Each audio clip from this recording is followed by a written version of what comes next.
Now it's time to see what is RIP and how RIP works. As you can see over here, I have prepared a list of points that are important for us to understand what RIP is. And next to it, you can see over here a graph that I made, and that's normally what I'm gonna use it in the upcoming labs, okay? Point number one is routing information protocol is RIP. That means the abbreviation of RIP is routing information protocol. Anytime you see somebody talking about routing information protocol, then he's talking about RIP. And then RIP is an IGP distance vector routing protocol. Here we have 2 points, IGP and distance vector routing protocol. IGP, I have already explained it before, but I will re-explain it now. IGP means Interior Gateway Protocol. What is Interior Gateway Protocol? Interior Gateway Protocol are routing protocols which works inside our autonomous system. That means that we have access to all the routers and we can configure them to have RIP or OSPF, and if we have Cisco environment, we can use EIGRP, okay? That means that RIP will not work with the outside network. For example, internet. RIP cannot be connected to the internet as a routing protocol. Okay? Again, RIP works inside our autonomous system. Distance vector routing protocol. Distance vector is a dynamic routing protocol. We have 2 types. We have the distance vector and we have the link state routing protocol or dynamic routing protocol. Okay? RIP is one of the distance vector dynamic routing protocol. What does it mean, distance vector? Distance means how far is the destination. So RIP look to reach to a network, he will look how far it is from him or from the router to reach to that network. Okay? And vector means in which direction. So he looks to from which way I have to reach this network. For example, here if we have to look at router 1. Router 1 will look how far for him router 3 is and in which direction he has to reach it. So how far router 1, you will see he needs 1 hop. We will see what hop is. It's a jump, okay? He needs 1, he needs 2, and he needs 3 to reach this network. 3 hops. And which direction? He doesn't have any other direction than this direction. Okay? So this is how RIP works. In other way, if I want to give you a better example, think you are driving a car and you're going to a city X, for example, okay? And when you're driving on the highway, you can see city X is from this way, okay, straight, and you need 20 kilometers to reach the city. So if you put it like this is also how a RIP works. Another way, if you have here for example, another way to, let's say we have a router here, we have a router here, and we have a router here, and then this takes you to the network over here, okay? Then router 1 has 2 ways to reach to this network, okay? He has this way that we have just seen it, and he has this way, okay? But then for him, he will take this option, number 1, and not number 2. Why? Because the distance here is smaller. You can see here, let me get another pen just to make it better. You can see here he needs 1 hop, 2 hops, and 3 hops to reach to this network, okay? While here he needs 1 hop, 2, 3, and 4 to reach this network. Even though, imagine that this network over here has a higher speed than this network, so this one has a higher speed than this network or this route, still router 1 will go on option number 1 because it has less hop, okay? So he doesn't see what is the bandwidth, he only see how many hops is far from him and from which direction. Alright, let me just clean it. Okay, so then again, this is alright, this is done, and this is done. We go to point number 3. RIP is the oldest, with an L here, is the oldest dynamic route. Okay, and that's why you can see that RIP is very simple when you want to do a configuration on MikroTik routers, and it doesn't require a lot of knowledge because it's one of the oldest dynamic routes in the networking field. Okay.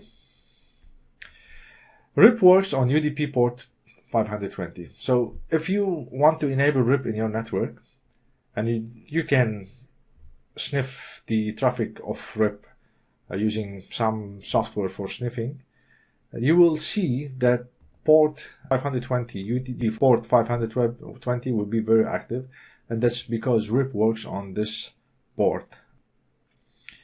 Okay. Another point, the default administrative distance is 120. We have seen in the previous lectures what administrative distance is. So every routing protocol has an administrative distance. Okay. If the route is connected to the router, it has an administrative distance of 0. If it's static route, it has an administrative distance of 1. If it's RIP, it is 120. The smaller the administrative distance, then the better the router will go to that route. Okay. By default, the administrative distance of RIP is 120. The upcoming point is RIP use hop count as a metric. I have just explained it now for you that when he wants to reach to a network, he will look how far is this network to the router that want to reach to that network. Okay. And it uses what we call the hop count, means how many jump he has to go. Like here, he has to go 1, 2, 3 to reach this network. Okay. So each of those are called a hop. Okay. Now, there is a limitation in RIP that you can go up to 15 hop counts. So meaning, say that this network 3.3.3.3 was 15 hop away from router 1, then it can still be reachable. But if it's 16 hop, then RIP cannot reach it, because the maximum hop counts that RIP can go is 15 hop counts. And that's very important to remember. Okay, let me just take those out. So it has a maximum hop counts of 15. Now, imagine that we now have enabled RIP on router 1. So here RIP is enabled. Here the process of RIP is enabled. We are going to see how we can enable RIP on those routers. So the dynamic route is working and the routers can learn route from each other. But just let's say now we have already enabled RIP on those routers. What will happen is that each of those routers will send the routing table to the neighbor router. Like R1, he will send all his routing table to R2, and R2 also will send all his routing table to R1. Same here. Okay?